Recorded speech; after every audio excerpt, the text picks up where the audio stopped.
काव्यगंध प्रस्तुत कविता आठवणीतल्या।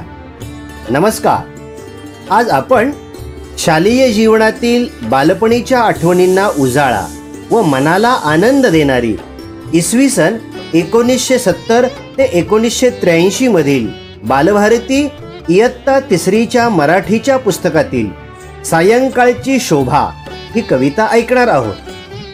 कवी भास्कर रामचंद्र तांबे अर्थात भा रा तांबे यांनी सूर्यास्ताच्या वेळी म्हणजेच संध्याकाळच्या वेळी निसर्गात घडणाऱ्या विविध बदलांचे अतिशय सुंदर मनोहारी शब्दात केलेले वर्णन सायंकाळची शोभा या कवितेतून आपण ऐकूया। आपणास ही कविता नक्कीच आवडेल, तेव्हा लाईक, शेअर, कमेंट व सबस्क्राईब करा आणि कविता आठवणीतल्या पहा, ऐका व आनंद घ्या। धन्यवाद।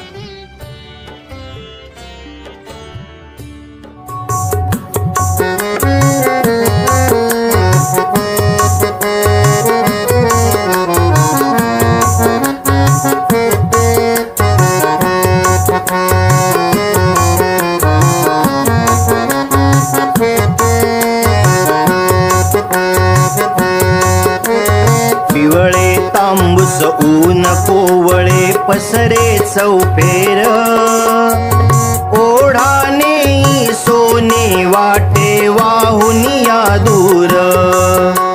झाडांनी किती मुकुट घातले डोकीस सोनेरी, पूर्णावर शेतात पसरला गुलाल चौफेरी।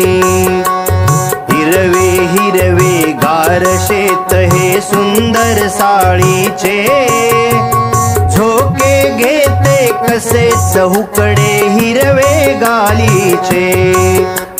सोनेरी मखमली रुपेरी पंख किती कांचे, रंग किती वर तऱ्हे तऱ्हेचे इंद्रधनुष्याचे। अशी अचल फुल पाखरे फुले चाळीस जणू फुलती, साळीवर झोपली जणू का पाळण्यात झुलती। झुळकन सुळकन इकडून तिकडे किती दुसरी उडती, हिरे माणके पाचू फुटुनी पंखची गरगरती। पहा पाखरे चरोनी होती झाडावर गोळा, कुठे बुडाला पलीकडील तो सोन्याचा गोळा। कुठे बुडाला पलीकडील तो सोन्याचा गोळा, कुठे बुडाला पलीकडील तो सोन्याचा गोळा।